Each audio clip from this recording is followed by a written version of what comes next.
Like I said, we'll go in the order of the program and then save questions for the very end, so everybody has a chance to talk. And then here we go. People are coming in. Yep, and here is one of our people. So we're going to promote. Nope, not Krista. Sorry. No. Sorry, Krista. Like, whoops, wrong I person. promoted you to a panelist, Krista. That's my fault. Trying to catch up on stuff. So back down. You go. Instant demotion. Sorry, Krista. That's things moving fast. All right. There. YongJei should be in.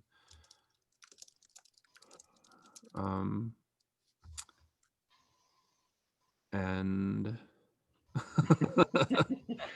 I know, Krista, I'm sorry. I'll make it up to you. Hello? By the way, can you guys hear my voice? Yes, I can hear you. Yep. Great, thank you. My audio still got an issue. I couldn't tell. No, you sound better to me. Yeah, and then SooHyun is here, so I will promote you as well. Okay, so we have everybody. I hope everybody is where they're supposed to be to present on our 11 a.m. Eastern panel on substance use. We have 3 papers today. So we'll go in the order of the program. And I would ask all of our presenters to shoot for about 10 minutes. I will jump in at around minute 9 if it seems like you're not in the process of wrapping up, just to give you that 1-minute warning. And then we'll save all questions for the very end. So if you're in attendance and you have any questions you want to pose to any of our panelists, please feel free to post those in the Q&A box at the bottom. And yeah, like I said, we'll address those when everybody's done. So I will turn the floor over now to our first paper. Cameron, whenever you're ready. Yep, brilliant, fantastic. I'll just share the screen. All right, can everybody see that? Yep. Yep, brilliant, wonderful. Okay, so, well, a very good morning to, a very good and early morning, everybody. It's a pleasure to be presenting at CrimCon this year. It's about 3 a.m. in Australia at the moment, so I'm already 2 copies in and I'm raring to go. So in this presentation, I'll be presenting on some work my colleague, Professor Jason Payne, and I conducted using data drawn from the Drug Use Monitoring in Australia study. The presentation will be structured around 3 acts. So the first act will be to detail what the JUMA program actually is, and also our first combined study using its data, which also served as the inspiration for the second study, which will be the subject of the second act. And then finally, Act 3 will detail the implications and conclusions that these findings have for policy and practice in the criminal justice system.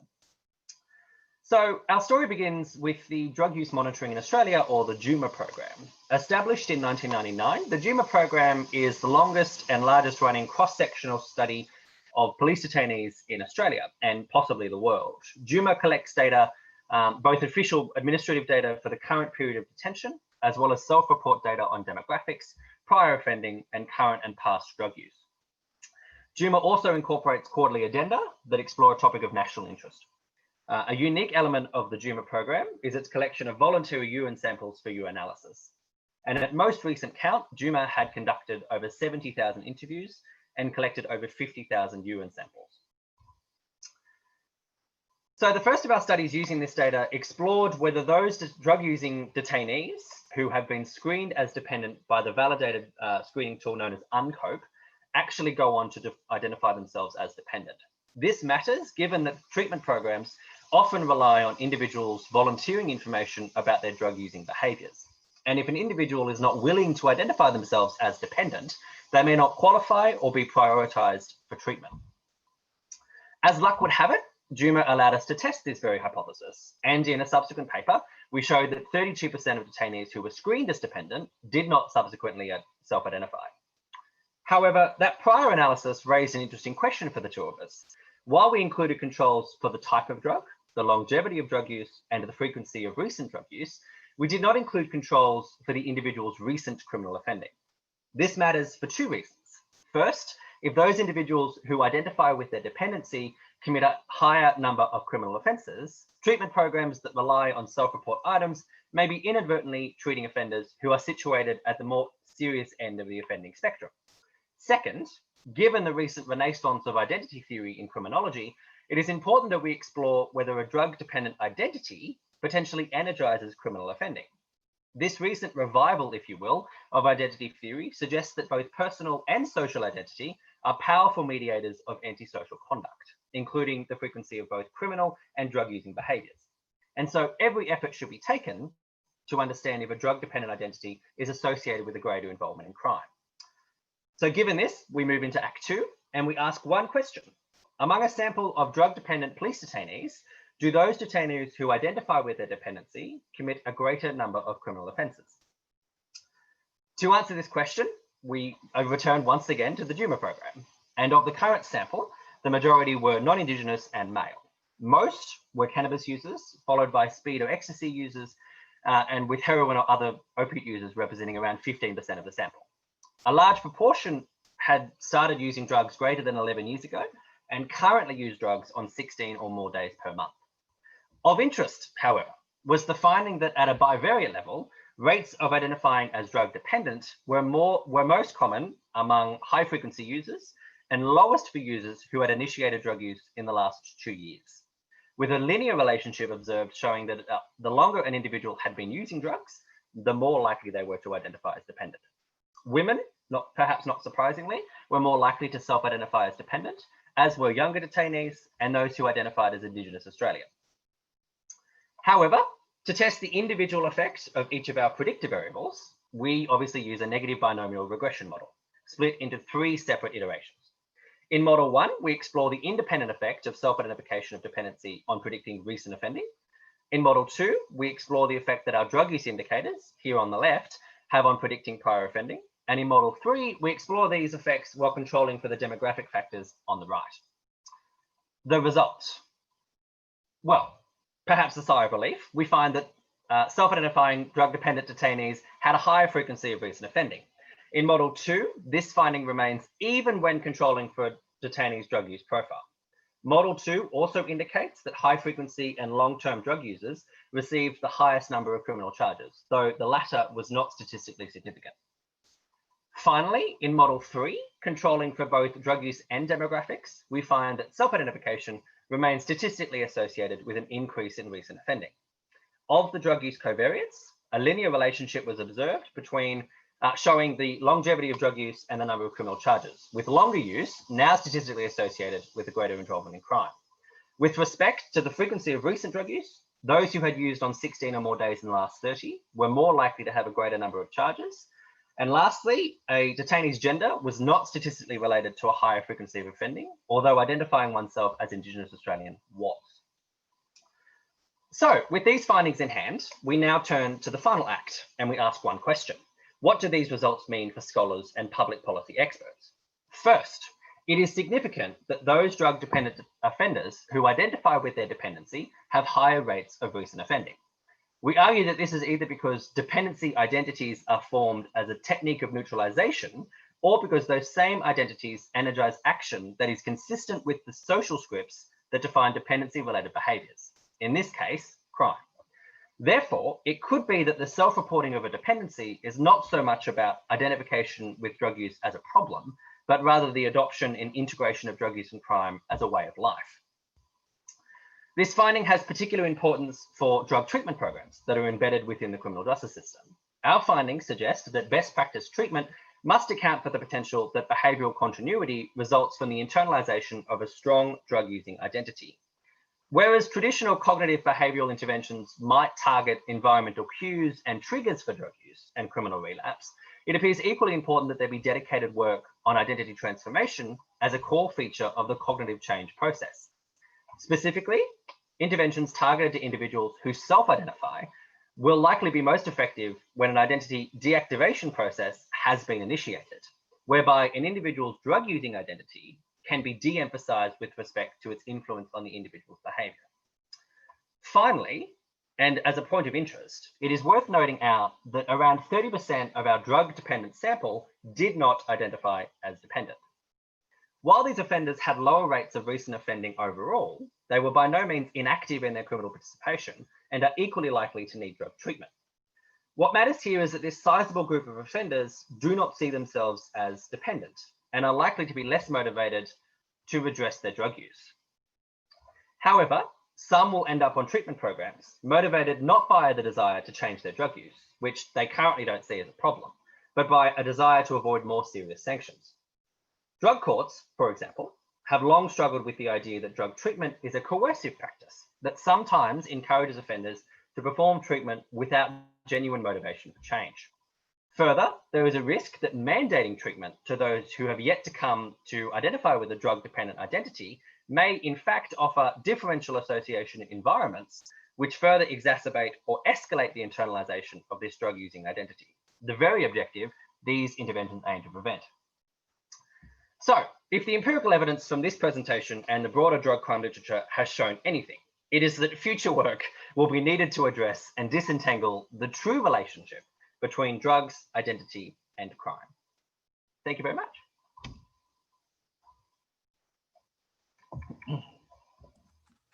Thank you. All right, our next paper, Overdose Networks and the Interaction of Space and Place. Kat, Andrew, whenever you're ready.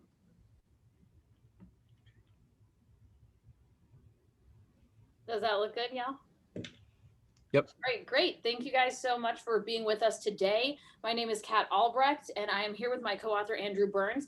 And what we're going to share with you today is kind of the genesis of our most recent line of work that we are calling Overdose Networks and the Interaction of Space and Place. And I'll hand it over to Drew to get us started. All right, thank you.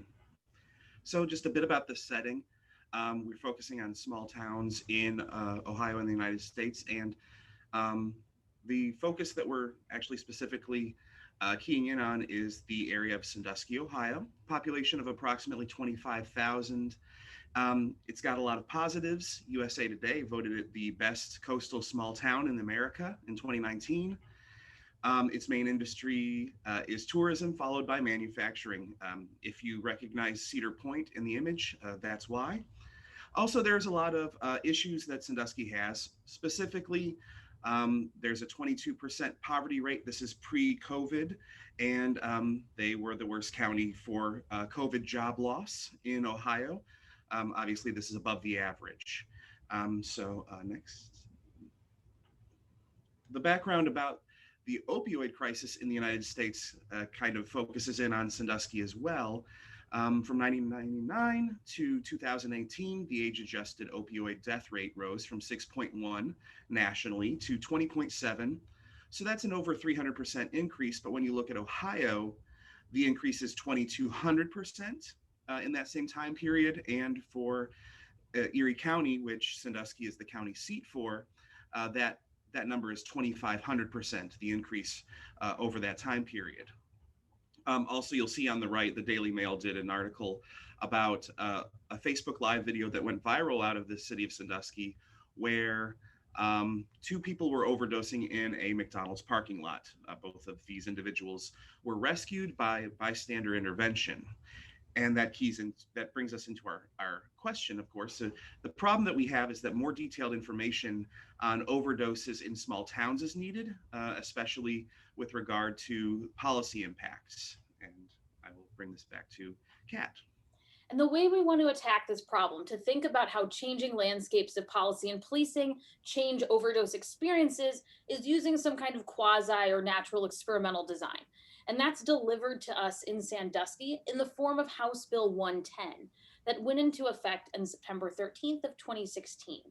And what HB 110 did was revise existing Good Samaritan laws to ones that protected involved parties. So now you're not going to get arrested if you're overdosing. You're not going to get arrested if you call in an overdose and you're on drugs or have drug paraphernalia. And we also see provisions for increased public access to Narcan under HB 110. And I want to stress that this is a huge change to policing rhetorically and literally in Sandusky. So when I say rhetorically, when you actually look in police records, you see that people experiencing overdoses were the arrested adults and the offenders pre-2016, and now they are the victims. And this is a huge change in understanding of policing drugs in Sandusky. Conveniently for us, we were able to have 2 periods of data collection, 32 months before the intervention and 32 months after. So running from January 2014 to the intervention point, and then from the intervention to the end of 2019. And we leverage 2 types of data in this particular project.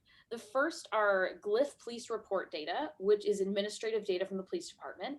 And then, as Drew will talk about later, we do some specifically targeted interviews with drug users and drug involved persons in Sandusky to understand kind of the mechanisms of behavioral change.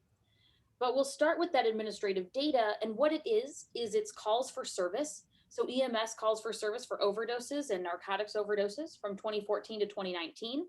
And we have 370 overdose cases over the 5-year period with 367 named individuals. The unidentified individuals being non-identifiable due to being unconscious and not having IDs or from giving fake names. I wanted to give you the briefest snapshot of what the terrain of overdoses looks like in Sandusky. So it's useful to know that 242 of those 367 named individuals experienced 1 overdose, but a smaller but substantial population of 51 people experienced multiple overdoses, with 6% of this sample experiencing 3 or more. And you'll see that recurring trend of a smaller population of more frequent witnesses and drug overdosers in the population. So I just gave it away there by saying witnesses, but we think this is a really important part of this article and this argument, is thinking about who else is involved in a drug overdose experience. So it's relatively rare in Sandusky that someone overdoses and calls for service alone. On average, there are 1.5 witnesses per overdose event, though that number ranges from 1 to 7 to 10 in kind of larger social situations like parties or restaurants, etc. But in total in this data, there are 562 witnesses of overdose. And 463 of these people witnessed only 1 overdose, but 46 witnessed more than 1 overdose in the time period. And we think it's important to stress that 562 scales up the problem of overdose from a kind of smaller individual level problem in Sandusky to a problem that affects a lot more people. And arguably this is still a conservative measure of that affect because we're measuring who is actually there, not who suffered compounding consequences after the fact. But here is kind of some descriptive data from the beginning of our project. So you can see the changes in the pre and post intervention periods around HB 110. So what you're looking at is 2 bar charts with 2 bars each, a pre-intervention and a post-intervention bar. On the left, we have the number of overdose calls for service. And you can see in that period of 32 months pre-HB 110, there were 73. And in the 32 months after HB 110, there were 297, which is an over 4-fold increase. And you can see the number of witnesses compounding in a similar way, where we knew about 108 witnesses in the pre-intervention period and 453 in the post-intervention period. And one thing I want to stress and visualize in a slightly different way is the scale and magnitude now of the known impact of overdoses in Sandusky. So over the course of 5 years, 762 unique individuals were involved in a drug overdose event. And you can see kind of, I very scientifically made these circles to show you the varying magnitude of the pre and post intervention periods. But what this means population-wise is that what we knew before HB 110 is that 0.68% of the Sandusky population was involved in an overdose. What we know after HB 110 is that 2.5% has been present for an overdose. I want to clarify we aren't arguing necessarily that the number of overdoses increases. Instead, we're postulating that a behavioral change around reporting overdoses has changed. And Drew is going to give us some interview evidence to that effect. Yeah, thank you. So just briefly, I want to go ahead and address that these are 2 interviews with, at the time, active heroin users who were discussing overdoses that they witnessed and what happened to them. Pre-intervention, Carter describes a 2014 overdose that led to his own wrongful death charge. We get high, she falls out on the floor, all goes bad. Rushed her to the hospital. I was 4 blocks from the hospital. Ambulance couldn't have gotten to my house, let alone took her to the hospital. Put her in her own car, drove her to the hospital, and she died 2 days later. So this was a very, obviously a tragic event. And had there been the intervention that existed after September 2016, the likelihood would have been that he would have had Narcan on hand because of availability, as well as greater likelihood to call police. Amber, just to keep it brief, had a different experience. This was after the intervention, and she felt comfortable calling what she calls the squad, called 911. So she avoided potential overdose death at this time. And I'm just going to hand it back to you, Kat. Yeah, and one thing I think is useful to stress in this interview data is kind of the casualness with which police officers and participants describe deploying Narcan in the post-intervention period, where police officers are actually doing the Narcan treatment themselves if they get there first, not waiting for EMS. And in many cases, when the police arrive, individuals already had it with them as well, which comes into play, especially given the question that just entered the chat. So a couple brief conclusions here. What we see is a huge 4-fold rise in overdose calls for service after HB 110. We think that considering the involvement of witnesses demonstrates the scope and scale of the problem. And we want to note that decriminalization affects more people than just the person experiencing an overdose, but also affects witnesses and other people who may be present. And the sample 2 interviews that Drew shared out of our larger set are just kind of a taste of the idea that pre-HB 110, the attitude toward calling the police in drug use events was very different. And these kind of other explanations questions here interrogate directly what was asked in chat. And that's that the next thing we have to do is really concretely verify that other things are not driving the change. So there's one explanation, right? That perhaps everyone in Ohio started doing a lot more drugs and overdosing a lot more after 2016. We have data that makes us believe this is not the case about stable use and overdose patterns across the state. But it's also possible that changes in drug enforcement priority and increased awareness about opioids and overdose changed something here, where we're working with potential contacts at Project Dawn in Sandusky to interrogate that explanation. As this is specifically the question in the chat, did the entry of more potent drugs in the marketplace, especially fentanyl, have a change after 2016? Or can we pinpoint the arrival of fentanyl earlier before the intervention period? And then finally, and perhaps the most interesting, I would say, are new harm reduction techniques in play that actually should be lowering calls for service. And we have a separate article about this where we postulate they really are, like in this later period after 2016, because private individuals are now able to buy and have Narcan. And in our set of interviews with active drug users, everyone has it. So there's overdose cases that you used to would have maybe had to call in, and now you don't. But we're still seeing this 4-fold rise in overdose calls for services, even in light of those harm reduction techniques.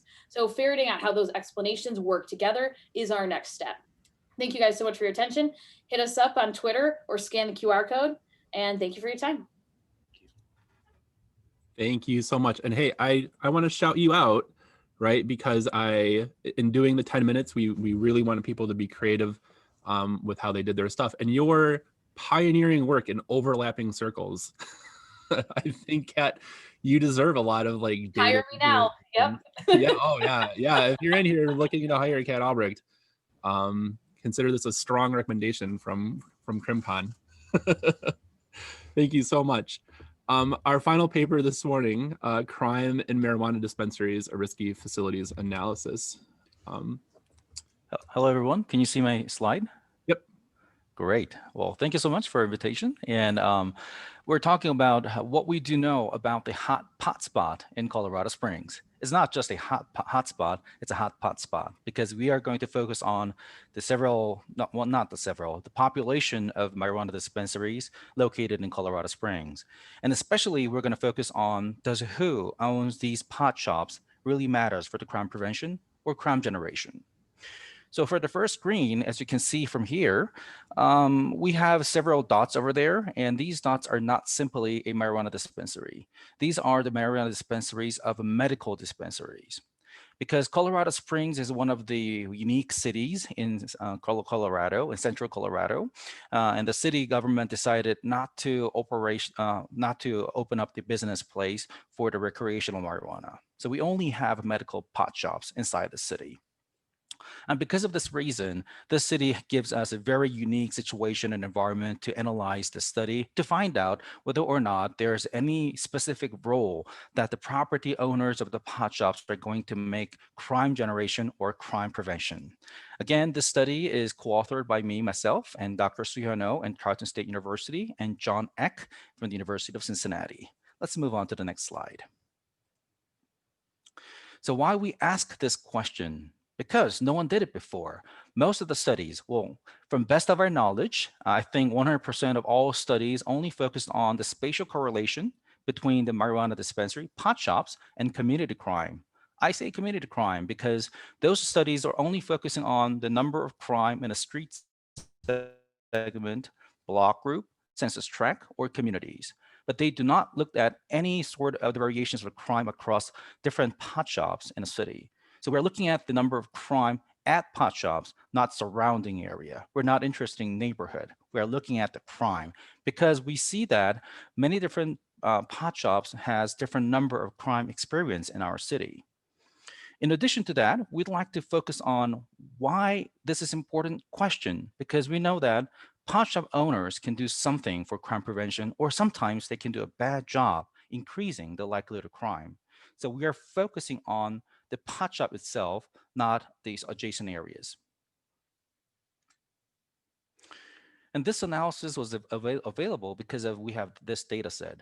And this data structure gives us a really nice, innovative idea to find out the evidence of the property owners of the pot shops are going to increase or decrease the likelihood of crime.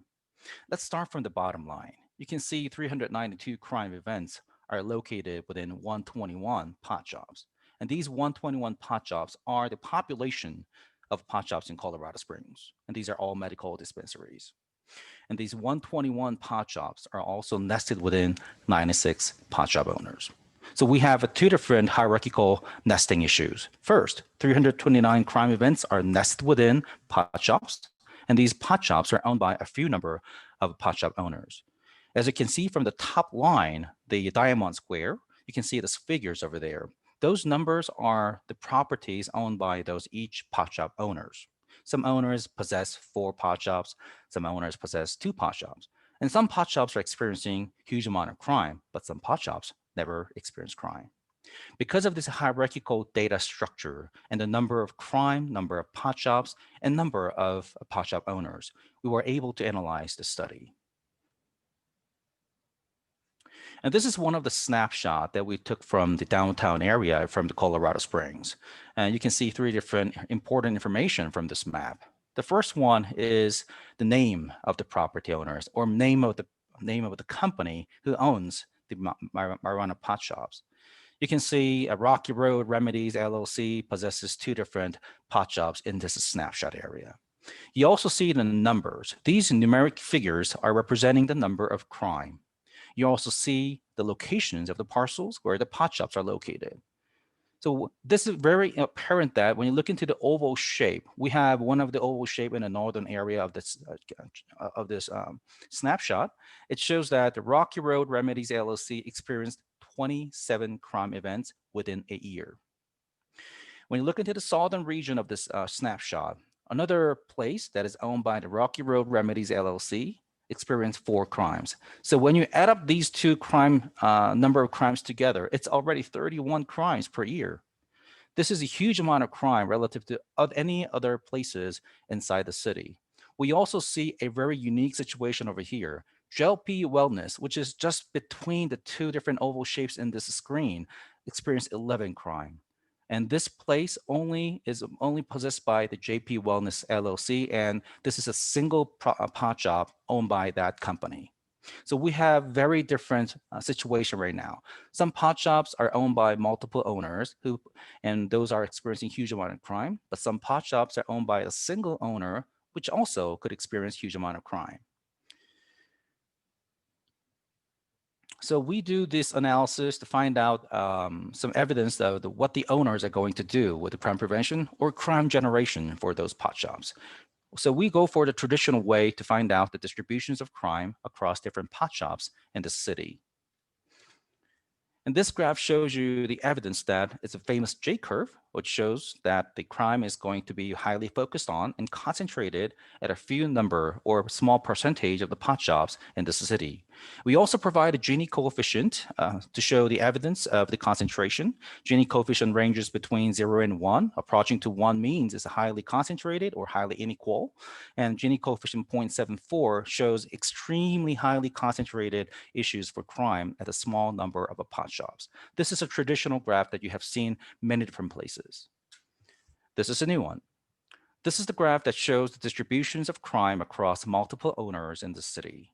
And also the Gini coefficient shows a very high, significant, and extreme concentration of crime at a few number of property owners of those pot shops. So we have come up with a very confusing situation now. Is the crime concentration due to the geographical locations of the pot shops? Or is the crime concentration at a small percentage of those places are due to the mismanagement of those property owners? To answer this question, we run further analysis. By using Monte Carlo reiteration process, by using Poisson distribution, we mimic what Sherman and his colleagues did in 1989 hotspot paper. They created a Poisson distribution to find out the expected number of crime for each of those household and addresses to find out to make a comparison between the hotspot crime and also those address crimes. We did exactly the same thing over here, but using a Monte Carlo iteration process to find out the expected number of crime for those multiple pot shop owners in this city.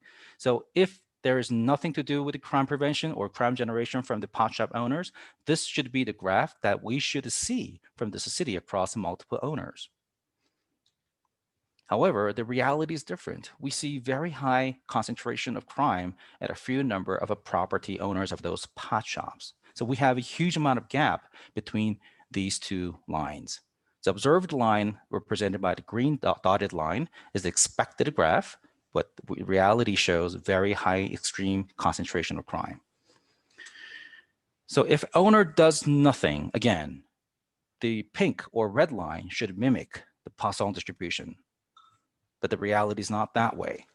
So we try to explain why it's happening and also why this is important. Because again, because the red line is not approaching to the Poisson distribution, it is one of the evidence to say that maybe something is going on underneath the property owner's place management that increases the concentration level for those small number of pot shops.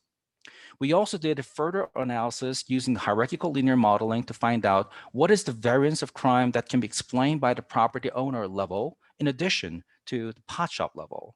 Because we have two different levels inside our study. Again, we have, as I showed you before from the data structure, we have multiple pot shops owned by the a few number of pot shop owners, right? So we analyze our study to find out the evidence of what is the crime variance that can be explained by the pot shop owners controlling for the pot shop's characteristics. And that statistic is called intra-class correlation coefficient from the hierarchical linear model and shows 25.3%. About a quarter of the crime variance across different pot shops can be explained by the property owner's characteristics or attributes that of the pot shop's characteristic as well. To make it more simple, you can simply assume that we don't know actually what kind of characteristic the property owner is going to increase or explain about the 25% of the crime variation, but it could be the property owner's gender, education level, how long do they run the business in their place? We don't know, but we are pretty much sure that about 25% of the crime variance can be explained by simply knowing about the property owner's place management practice or the characteristics of their property owners. So from these two empirical evidence, we would like to say that ownership really matters for the crime variation across different pot shops. So we may need to pursue our study in the future to find out what kind of a characteristic is important to increase or decrease the likelihood of crime across multiple pot shops in Colorado Springs. I know this study is only based on Colorado Springs, and also we have a very small sample size, but this is the reality that we can actually find. We're expanding our study, co-working with state of Colorado government with the Smart Colorado project to find out evidence for the Denver and Boulder as well. So if anyone is interested in, please contact us. And this is our contact point. So please make a note. And this is the end of my presentation. Thank you so much and have a nice day. Okay, thank you everyone for your really incredible and important work. So we have time now for questions from the audience. A couple have already come in, but if you have one that you haven't asked yet, please feel free to post it in the Q&A box at the bottom. I'm just going to go in order of the ones that we have now. So Kat and Drew, I don't know if you want to address again the one that came in during your talk. I know, Kat, you mentioned it in the conclusion, but just because people I can elaborate for sure. Can't see it. So the question was, did you control for drug or the quality of the drug that may have changed in the time period and then impact the number of overdoses? Yeah, so this is a great question. And the answer is definitely somewhat yes. So the arrival of fentanyl to the Sandusky area predates the intervention and comes in earlier in 2016. And when you actually crunch down the amounts of overdose in each year, 2016, there are more overdose calls for service, starting though in the very beginning of that year, not at the intervention point. So what we're probably going to do is a subset analysis where we can track the kind of periods on either side of the intervention so that we look at just the year right before and just the year after and make sure the findings aren't sensitive to that. You also see the entry of kind of the most significant opioid type in Sandusky, carfentanil, around that time as well. And that it continues to be the case. The other way we are going about it is we have the police reports and the police narratives in their entirety. So we do know in those police narratives, usually exactly which type of opioid it is. So I have been able to kind of count control whether it's still heroin or if it is all fentanyl. And we don't really get to a point in the data where the overdoses are dominated by fentanyl, but they definitely become more present. So super good question, good point. And we'll definitely be explicit about that in the paper. Thank you. So we have two questions have come in for a final presentation. YongJei, and I apologize if I'm pronouncing your name wrong. So the first question asks, do you plan on comparing pot shops as potential aims of crime with other types of venues to compare the risk? For example, harm, theft, robbery. Pot shops may have items with high value items, like jewelry stores or liquor stores do as well. I think this is a really nice question, and we have combined all different types of crime together because this is kind of preliminary study, and also the number of crime, the sample size was relatively small because we are only focused on the 1 year time window. But if we expand it to the 5 to 6 year, then probably we can analyze some of the analysis based on different types of crime. But actually, based on my preliminary analysis, what I did last night, I found that there is more property crimes happening inside the pot shops relative to violent crimes. The violent crimes, it's homicide, rape, robbery, aggravated assault. Relative to these serious crimes, we have more thefts and larceny cases that happen inside a store of the pot shops. So absolutely, we are planning to publish article in the journal, we have to focus on different types of crime as well, and also provide some evidence of what is the role of the place manager of those pot shops that could increase different types of crime or decrease different types of crime. So we have to focus on those specific points in the future study as well. Thank you. Another question for you. Can you control for the interaction between the ownership and the place? And they also say, sorry if they missed it, did you consider a spatial autocorrelation term? So I think we can split this question into two different parts. The first one is is there any interaction between owner level and the place itself? So when you look into, can I share my screen right now? Yeah. Yep, absolutely. Oh, not this one. Sorry.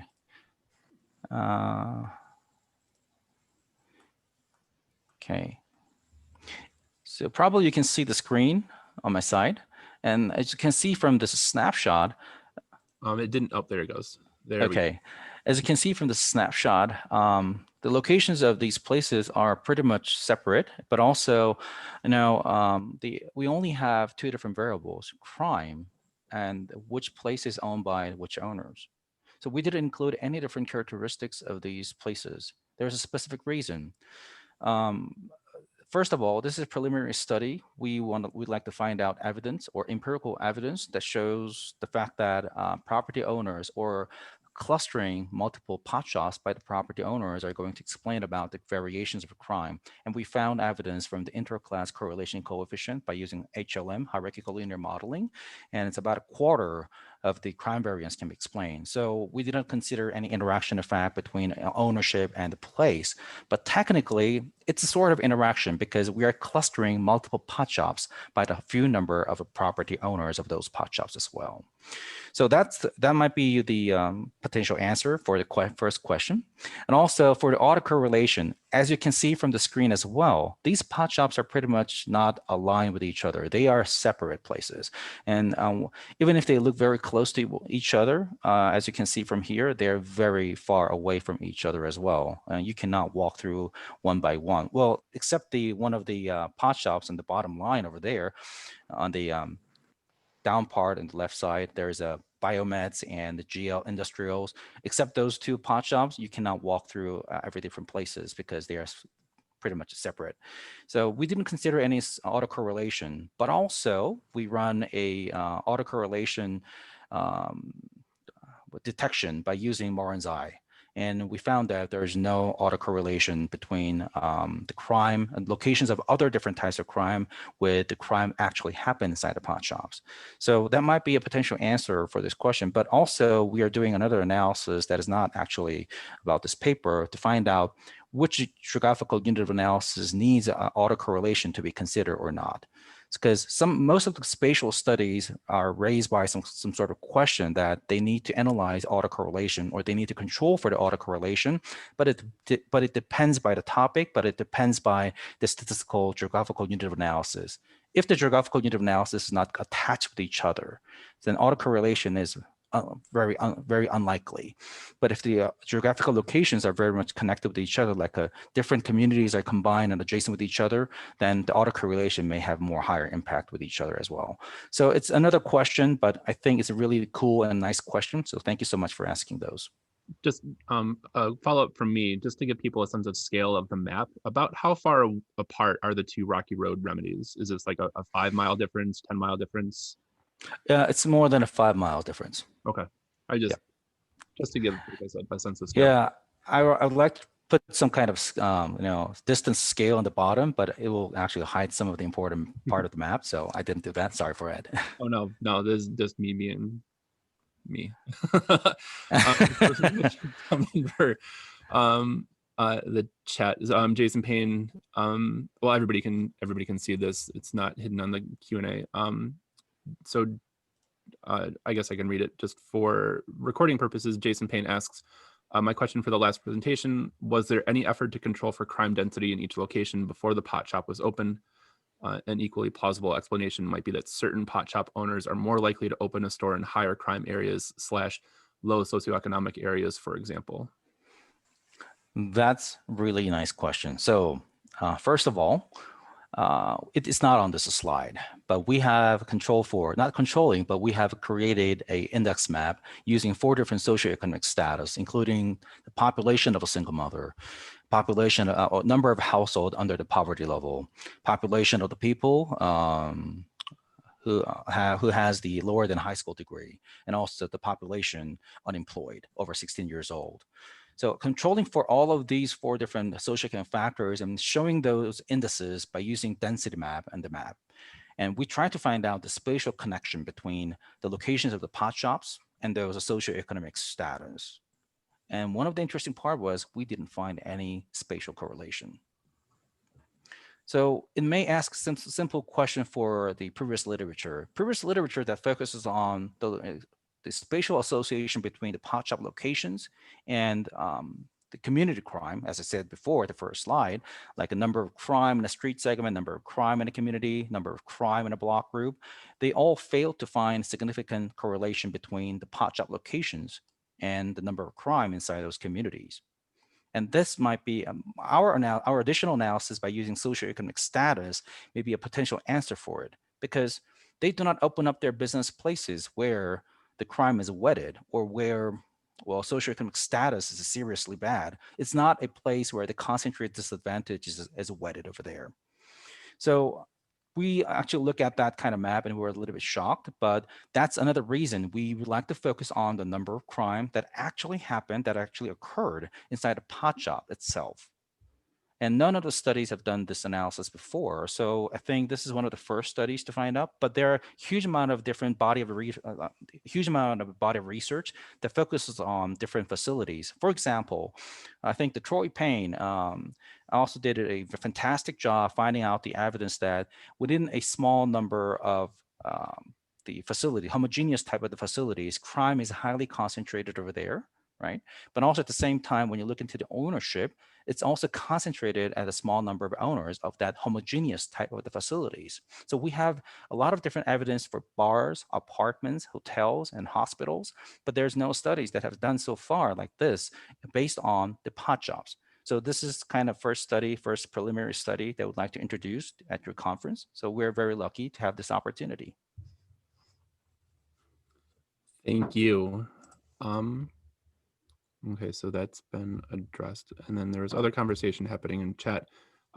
Kat and Cameron, I don't know if you want to bring your conversation on mic or not. I leave that up to you guys. I'm happy either way. Let's say it. So if anyone watches it on YouTube, they know what's up. Yeah. That's So true. Yes.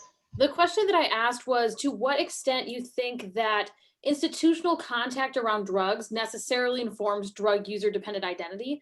Like, am I going to think of myself as drug dependent if there's a carceral system and different systems of intervention telling me I'm a drug user or drug addict, as opposed to if I am not having those types of formalized contacts with systems?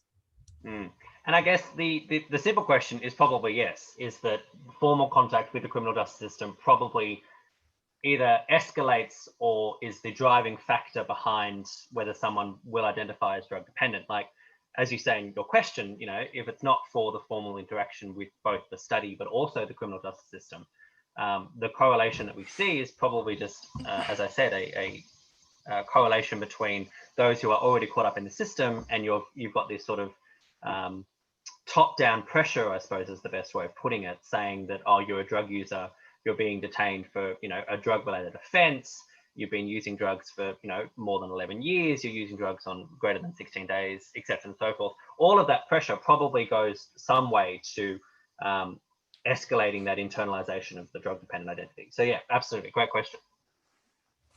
Thank you. One last question for YongJei, and then we'll wrap this up. So they say, I don't want to run through all possible controls, but did you control for how many customers and staff does a small segment of owners own larger shops, et cetera? And could we also think about higher levels of reported crime as successful place management?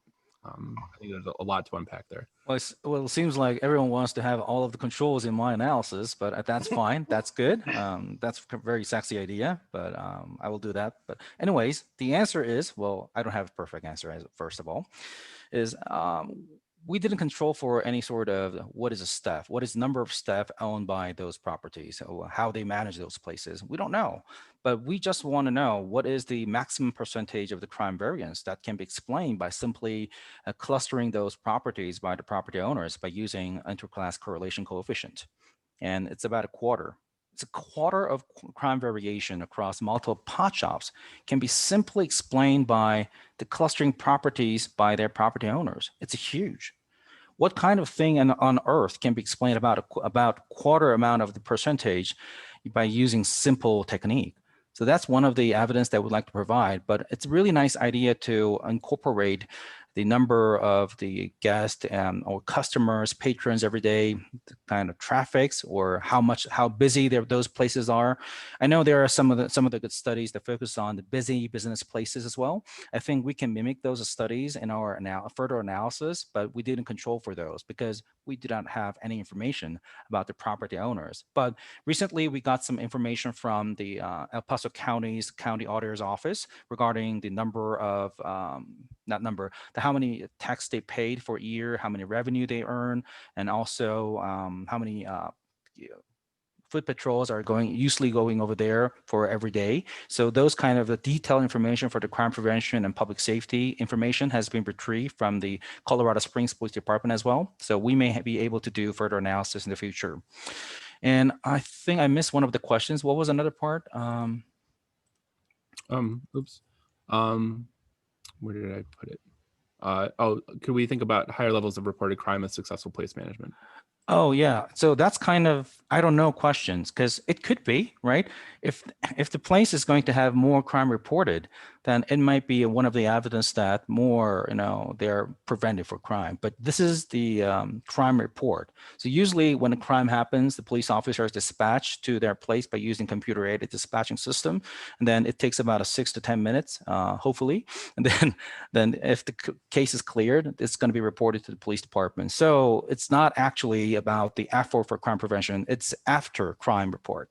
So I don't know whether having more crime reported to the police department is evidence of the better crime prevention effort by the police pot shop owners. But my gut feeling is, well, the more crime happens, the less management, the bad management is happening over there. Yeah. So we're gonna wrap that up. We're at time for today. So thanks again, everybody, for coming out. Thank you again to all of our panelists for your wonderful work. Thank you for everybody for coming to watch and attending other sessions. I hope today during the week at CrimCon. Hey, if you plan sticking around for the 12 p.m. Eastern panel on this stream, excuse me, I have to reboot this for recording purposes. So this will be back up in about 10 minutes time. Take care, everybody. Enjoy the rest of CrimCon.